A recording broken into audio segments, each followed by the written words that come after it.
بسم اللہ الرحمن الرحیم۔ السلام علیکم۔ حضرت اویس کرنی رضی تعالیٰ عنہ حضور نبی صلی اللہ علیہ وسلم کی زیارت نہیں کر سکے، لیکن دل میں حسرت بہت تھی کہ حضور کا دیدار کروں۔ بوڑھی ماں تھی اور انہی کی خدمت آپ کو حضور کے دیدار سے روکے ہوئے تھی۔ ادھر حضور صلی اللہ علیہ وسلم یمن کی طرف رخ کر کے کہا کرتے تھے کہ مجھے یمن سے اپنے یار کی خوشبو آ رہی ہے۔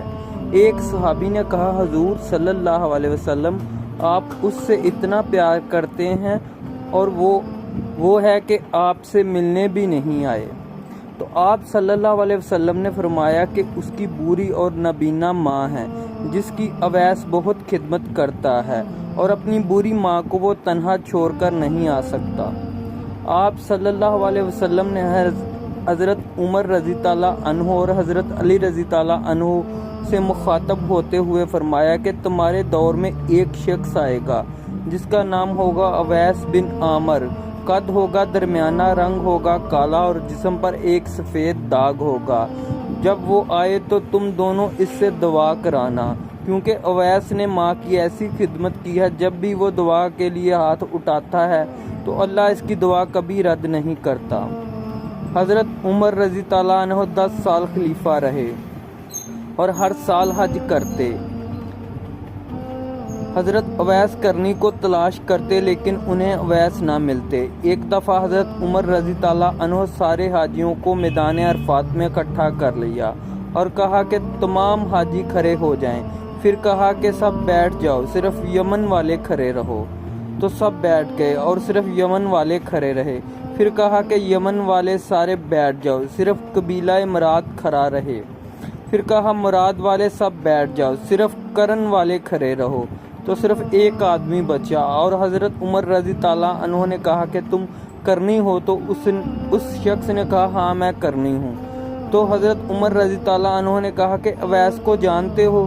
تو اس شخص نے کہا کہ ہاں جانتا ہوں، وہ تو میرے سگے بھائی کا بیٹا ہے۔ آپ نے پوچھا کہ اویس ہے کدھر؟ تو اس شخص نے کہا کہ وہ عرفات گیا ہے اونٹ چرانے۔ آپ نے حضرت علی رضی تعالیٰ عنہ کو ساتھ لیا اور عرفات کی طرف دوڑ لگائی۔ جب وہاں پہنچے تو دیکھا کہ اویس کرنی درخت کے نیچے نماز پڑھ رہے ہیں اور اونٹ چاروں طرف چر رہے ہیں۔ آپ دونوں آ کر بیٹھ گئے اور حضرت اویس کرنی کی نماز ختم ہونے کا انتظار کرنے لگے۔ جب حضرت اویس نے سلام پھیرا تو حضرت عمر رضی تعالیٰ عنہ نے پوچھا کون ہو بھائی؟ تو حضرت اویس کرنی نے کہا میں اللہ کا بندہ ہوں۔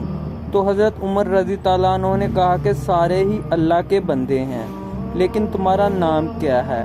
تو حضرت اویس کرنی نے کہا کہ آپ کون ہیں؟ حضرت علی رضی تعالیٰ عنہ نے کہا کہ یہ امیر المومنین عمر بن خطاب ہیں اور میں علی بن ابی طالب ہوں۔ حضرت اویس کا یہ سننا تھا کہ وہ تھر تھر کانپنے لگے اور کہا کہ جی میں معافی چاہتا ہوں، میں نے آپ کو پہچانا نہیں تھا، میں تو پہلی دفعہ حج پر آیا ہوں۔ حضرت عمر رضی تعالیٰ عنہ نے کہا کہ تم اویس ہو؟ تو انہوں نے کہا ہاں میں ہی اویس ہوں۔ حضرت عمر رضی تعالیٰ عنہ نے کہا کہ ہمارے لیے دعا کرو۔ وہ رونے لگے اور کہا کہ میں دعا کروں؟ آپ لوگ سردار اور میں نوکر آپ کا، اور میں آپ لوگوں کے لیے دعا کروں؟ تو حضرت عمر رضی تعالیٰ عنہ نے کہا کہ ہاں اللہ کے نبی کا حکم تھا کہ اویس جب بھی آئے تو اس سے دعا کروانا۔ پھر حضرت اویس کرنی نے دونوں کے لیے دعا کی۔